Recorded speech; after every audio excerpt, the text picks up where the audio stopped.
Good morning, everyone. Welcome to class 21 and moving charges and magnetism, part 4.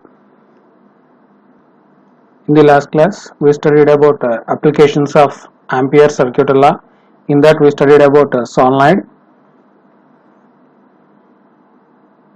equation for magnetic field due to a long solenoid. B is equal to mu naught Ni. Variation of magnetic field along the length of the solenoid. Toroid, magnetic field due to a toroid.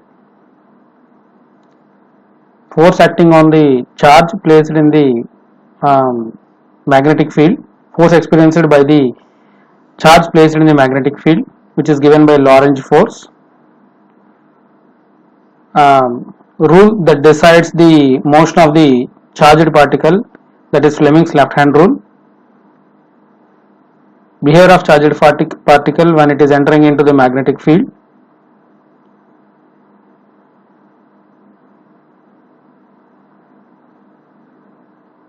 Cyclotron, construction and working of cyclotron, theory behind the working of cyclotron, and finally uses of cyclotron. So these are the topics we studied in the last class. Now we are going to see further topics in this unit. So before going to discuss those topics, let us define the magnetic field intensity on the basis of force acting on the charged particle placed in the magnetic field. So from Lorentz force we can give the equation for force acting on the charged particle, which is F is equal to BQV. So I can write B is equal to F by Q into V. Here B can be defined as the force experienced by the unit charge moving with a unit velocity at right angles to the direction of magnetic field. So here B is equal to F when Q and V are equal to 1. So B can be defined as the force experienced by the unit charge moving with a unit velocity at right angles to the direction of magnetic field. Now the SI unit of this B is 1 Newton by 1 Coulomb into 1 meter per second. So this entire unit, this is the basic unit, this entire unit can be written in terms of a simple term which is Tesla. So B has the unit Tesla. After the discussion of force acting on the charged particle, now we are going to discuss the force acting on the current carrying conductor placed in the uniform magnetic field. Let us assume that this is the current carrying conductor having a length L placed in the magnetic field normally. So if this current is flowing along the z-axis, the direction of magnetic field is along the x-axis. So now this conductor will move along this y-axis according to that Fleming's left hand rule. So what is the equation for force acting on this current carrying conductor? Let us now discuss about this. So already we know very well F is equal to force experienced by the electron is given by F is equal to minus E, where E is the charge of the electron, V into B, velocity of the particle acting along the magnetic field direction. So F is equal to BQV, BEV. Here I can write it as BEV. So if N is the number density of the electrons and A is the area of cross section of the conductor, then number of electrons in the element is given by Na into dl. Actually this can be written as N into V, number of electrons per unit volume, into total volume of the conductor. So if you multiply these two, you will get number of electrons, means number density of the electrons. So in place of that one we can write Na into del. Area into length gives volume. So number of electrons in the given conductor we can calculate using this equation. N is the number of electrons per unit volume into total volume of the conductor. I can write that volume as area into L, area into length. So A into dl. Dl is the small part of the length where the force dF is acting on that part.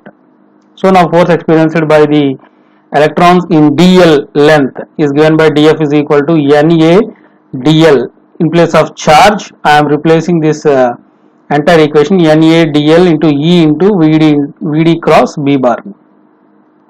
So this equation gives only the force experienced by a single electron, Now here this equation gives the force experienced by the number of electrons in this particular length dl. So Na dl is the number density of the electrons into charge of each electron into Vd cross B. So if you multiply this total term, we can get the equation for force dF. So NeAVd into dl bar cross R bar. So here NeAVd, already we derived the equation current electricity, which is given by current I. So I can replace that entire term with I into dl bar cross B bar. So I can write F is equal to integral of dF, which is integral I into dl bar cross R bar. So here these two dl, if you integrate this dl, you can get L.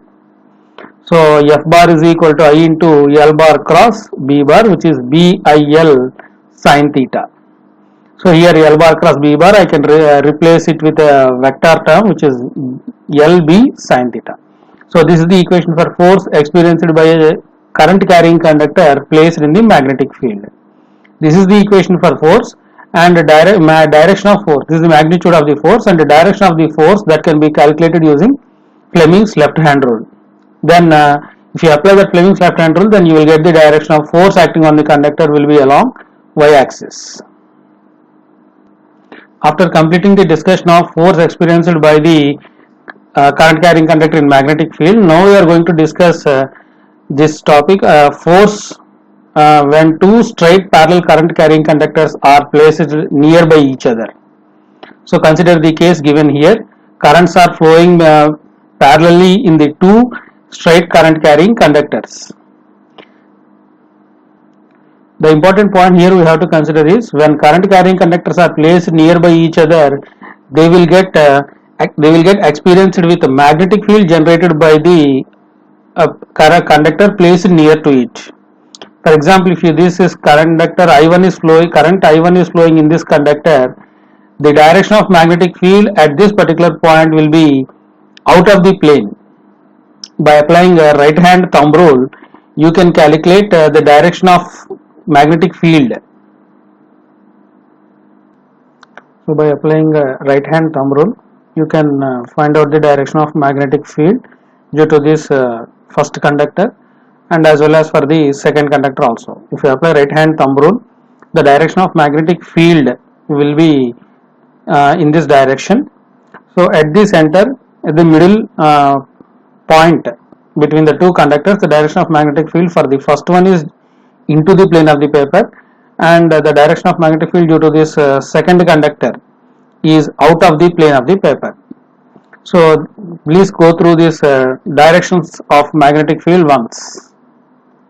Now we'll derive the equation for force experienced by the two current carrying conductors due to the magnetic field generated by the corresponding current carrying conductors.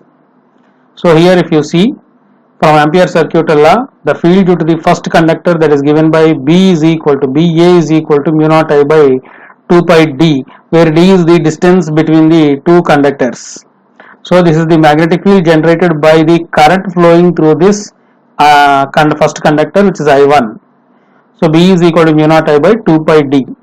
So force on the length segment L of the conductor 2 due to the conductor 1 is given by F21. Force experienced by the second conductor due to first one is given by BIL. B is the magnetic field generated by the first one, and I2 is the current flowing through this second conductor, and L is the length of the conductor.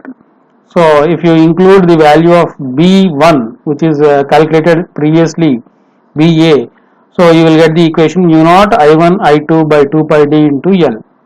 Similarly, we can calculate the force exerted by the conductor 2 on 1. So you can, if you want to do, you can try to do F12. So how you to calculate F12? Again consider B2, which is mu naught I2 by 2 pi d, and F12 is equal to BIL, which can be calculated by B2 I1 into L. The same equation you will get. So if you compare these two equations numerically, F12 is equal to F21. Now we want to find out the directions of this force F21 and F12. In order to find out the directions of these forces, we have to apply Fleming's left hand rule. Just go through the diagram once and we will try to apply that Fleming's left hand rule. So in this diagram, if you apply Fleming's left hand rule, put your center finger according to the direction of current, and forefinger according to the direction of this magnetic field which is pointing in. So your forefinger should point in and the current should point in upward direction. Forefinger should point into the plane and central finger should point up. Then the thumb indicates the direction of force generated by this conductor, so that will point in this direction. Similarly here apply the same thing. I2 put your central finger in the direction of current and the magnetic field should point out.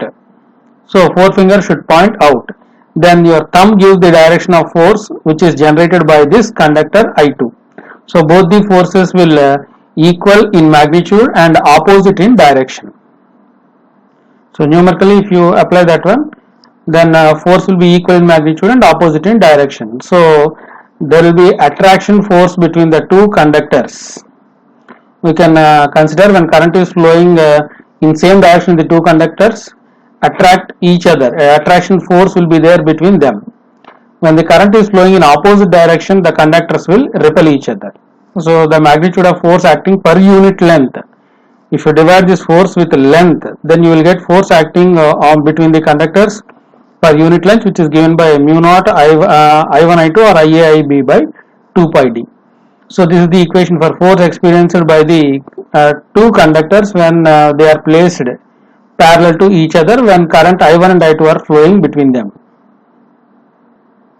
Now we are going to consider the torque acting on the current carrying loop placed in the magnetic field. Assume the loop PQRS placed in the magnetic field B bar. So PQ is the breadth of this loop, PS is the breadth of the loop and PQ is the length of this loop.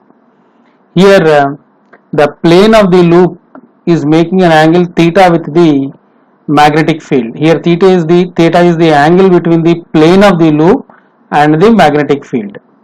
So now consider the force experienced by all the four sides of this square or current carrying loop, all the four sides of current carrying loop. So first of all consider force SP, which is equal to I into B bar cross B bar, magnetic field B bar. So this is the PS or SP. So force acting on this side will be FSP. Similarly force acting on the QR is the lower line of this loop. So force experienced by this lower line will be in this direction. So theta is the angle between the plane and the magnetic field. So if you apply Fleming's left hand rule, the force experienced by this PQ, force experienced by this SP and QR will be equal in magnitude and opposite in direction, which are cancelling out and does not produces any rotating effect or torque. Now consider the force acting on PQ and RS. PQ is the length of this loop and RS is the opposite length of this loop. So now if you consider that force experienced by this PQ, we can get I into L bar cross B bar. Force experienced by this PQ will be I into L bar cross B bar. Similarly here also I into L bar cross B bar, which is BIL sin 90. Force experienced by this loop is always 90 degrees. This line will be always 90 degrees. So because the current flowing in this loop is in downward direction, means DL is in downward direction and B is in horizontal direction. So both are perpendicular to each other. Similarly here current flowing in upward direction and magnetic field is in horizontal direction. So here always the magnetic field is perpendicular to this length PQ and RS. So the force exerted by this PQ and RS will be again equal in our magnitude and opposite in direction. So this will constitute the rotating effect or torque for this current carrying loop. So here PS and QR does not produce any rotating effect, but PQ and RS will produce that torque effect, and the current carrying loop will experience some amount of torque due to this sides PQ and RS. So this is the equation for current carrying loop placed in the magnetic field. So after seeing the force acting on the current carrying loop, now you are going to calculate torque experienced by this loop. So we already calculated F is equal to BIL, and the torque is given by force into perpendicular distance. So BIL into B is the perpendicular distance for this length. So torque tau is equal to R bar cross F bar. We have already read in class 11. So RF sin theta, or F here FB sin theta. So if you combine that equation, already we calculated the equation for force, BIL into B sin theta. So L into B gives area of the loop. So torque tau is equal to BIAN sin theta. N is the number of turns for this current carrying loop. So this is the equation for torque acting on this current carrying loop placed in the magnetic field. Please go through this equation once, because this derivation is useful to derive the torque experienced by this current carrying loop for the galvanometer. After studying the torque acting on the current carrying loop, now we are going to see the practical application of that torque. Where we can use the torque is the device moving coil galvanometer. In this device we are using that torque effect, and we can calculate the amount of current flowing through that device. So here the galvanometer is a device used to detect the small electric current. So the current and its intensity is usually indicated by the magnetic needle's movement, or that of a coil in the magnetic field. That is an important part of that galvanometer. We have already seen this galvanometer in the practical lab. So now we are going to see how this galvanometer works. So there are different types of galvanometers: tangent galvanometer, astatic galvanometer, mirror galvanometer, and ballistic galvanometer. Nowadays we are using widely this Western type or moving coil type, Western type or moving coil type galvanometer. So galvanometer is an instrument which is used to measure the electric currents. It is a sensitive electromagnetic device which can measure low current, even of the order of few microamperes. Galvanometers are divided into two types: suspended coil galvanometer and pivoted coil or Western type galvanometer.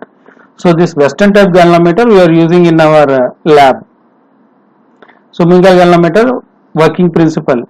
This is a very important one. So a current carrying coil, when placed in the external magnetic field, experiences magnetic torque. The angle through which the coil is deflected due to the effect of this magnetic torque is proportional to the current flow in that coil, current flowing through that coil. So this working principle is very much important. Please go through this working principle before reading about the construction of this galvanometer.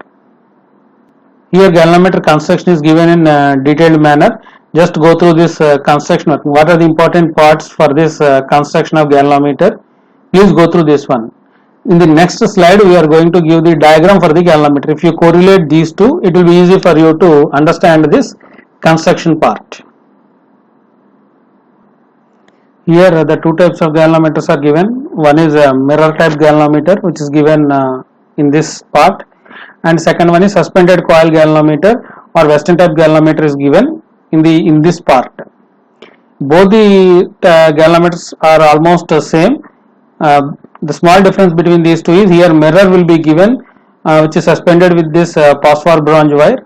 Here there will be no mirror arrangement. Needle will be given which can deflect according to the amount of current flowing through this galvanometer. Basing on that deflection, we can measure the amount of current flowing through this galvanometer. Here spring will be given. For both the galvanometers, here construction is given in detail. Just go through this construction part once. So here this is the working of moving coil galvanometer. Current flowing through this loop ABCD. So the force experienced by this perpendicular sides AD and BC, sides AD and BC, is given by F is equal to BIL. and the current, the force exerted by this AB and DC will be in upward direction, so they will get cancelled out. Total torque is produced due to this AD and BC sides only. So torque tau is given by force into perpendicular distance. Tau is equal to F bar cross B, F bar cross B bar. So I can write this as BIL into B. So tau is equal to BIAN. So here A is the area, B is the magnetic field, I is the current, and N is the number of turns in the galvanometer. Here theta is 90 degrees, so no need to consider that theta, is value is 1. So torque experienced by that coil is tau is equal to BIAN. So here the spring given in that coil produces counter torque or restoring torque, which is given by K into theta. Results in the steady angular deflection of that galvanometer. So under equilibrium condition, K theta is equal to BIAN, where K is the torsion constant or spring constant for that given galvanometer, and the deflection, theta is the deflection or twist produced in that scale. So I can write theta is equal to NBA I by K, BIAN by K. So if NBA by K, if I consider it as a galvanometer constant, then theta proportional to I. The deflection produced in the galvanometer is directly proportional to the current flowing through that galvanometer. Here constant I can consider NBA by K, that is galvanometer constant. Hence it is understood that deflection that occurs in the galvanometer is directly proportional to that current flowing through that coil. Now conceptual question: what is the purpose of introducing the cylindrical soft iron core inside the galvanometer? The soft iron core is used to increase the sensitivity of the instrument. So the soft iron core can attract the magnetic lines of force through it. If you see the diagram of the galvanometer, especially in this coil type galvanometer, the radial magnetic field is used. Radial magnetic field means it is a horseshoe magnets will be used to produce this radial magnetic field. All the magnetic field lines will concentrate at the center of this coil.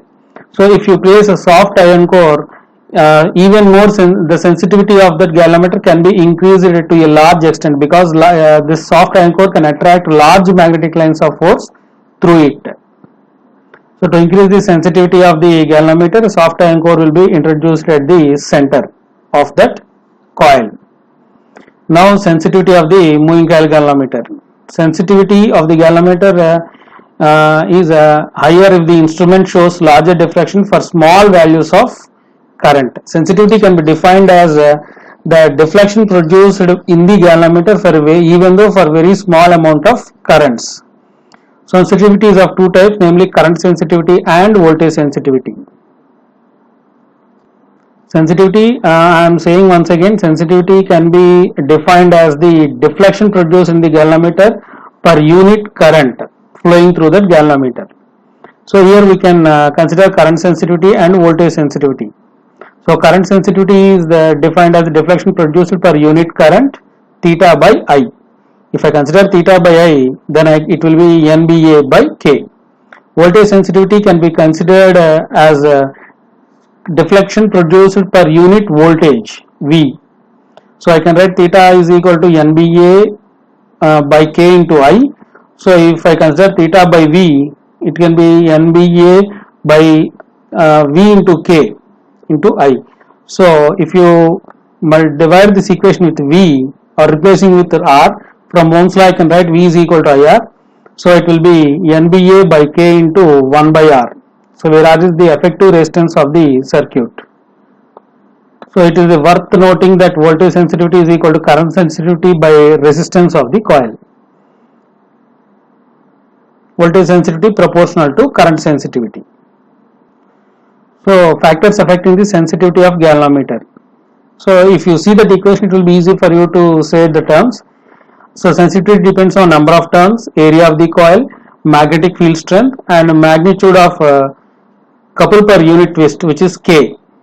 So So the sensitivity depends on all these four factors. Again here on conceptual question, increase in current sensitivity results in the increase in the voltage sensitivity of the moving coil galvanometer, yes or no? No, because the increase in the current sensitivity of the moving coil galvanometer may not necessarily result in an increase in the voltage sensitivity, because as the number of turns increases, to increase the current sensitivity of the device, the resistance of the coil changes.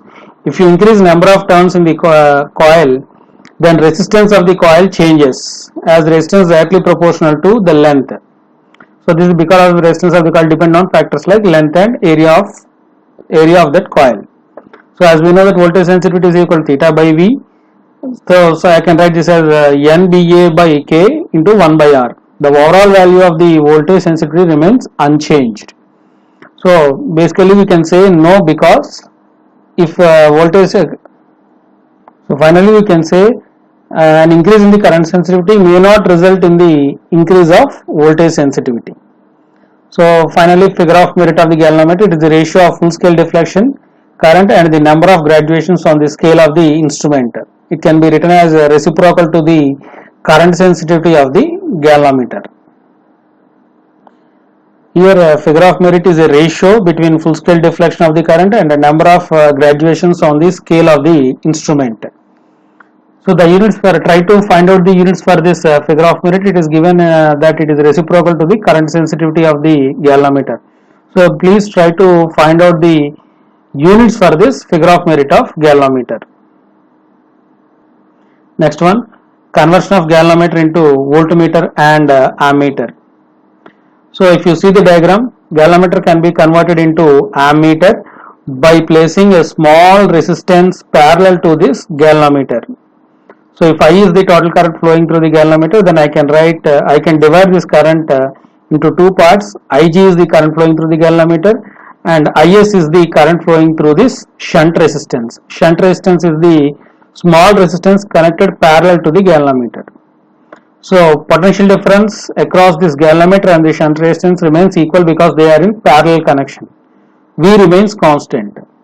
So I minus Ig into S, current flowing through the shunt, I can write it as I minus Ig. I minus Ig into S is equal to Ig into G, or S is equal to Ig into G by I minus Ig. So this is the equation for shunt required to convert the galvanometer into an ammeter of desired range. Similarly, we can convert galvanometer into voltmeter. A high resistance connected in series to the galvanometer can convert the galvanometer into voltmeter. So in order to convert the galvanometer into voltmeter, we can connect a very high resistance R across this galvanometer. So the potential difference across the given load resistance is sum of the potential difference across galvanometer and potential difference across this high resistance. So V, I can write Vg plus Vr. In series combination, the total potential will add up. So Vg, I can give it as Ig into G plus Vr can be written as Ig into R. Same current is flowing through the galvanometer and resistance, so Ig into G plus Ig into R. So I can take Ig as common, I can get G plus R. So now I can calculate the value of R, which can be connected which can be connected in series with the galvanometer to convert it into voltmeter. So R is equal to V by Ig minus G. So this is the equation for a load resistance or resistance that can be used to convert the galvanometer into voltmeter of desired range. So what are the topics we have seen today? First one is force between the current carrying force acting on current carrying conductor placed in the magnetic field. Force between two straight parallel current carrying conductors. Torque acting on the current carrying loop. Moving coil galvanometer, working principle, its construction, working of galvanometer, sensitivity, current sensitivity and voltage sensitivity of the galvanometer, and finally conversion of galvanometer into voltmeter and ammeter. Thank you.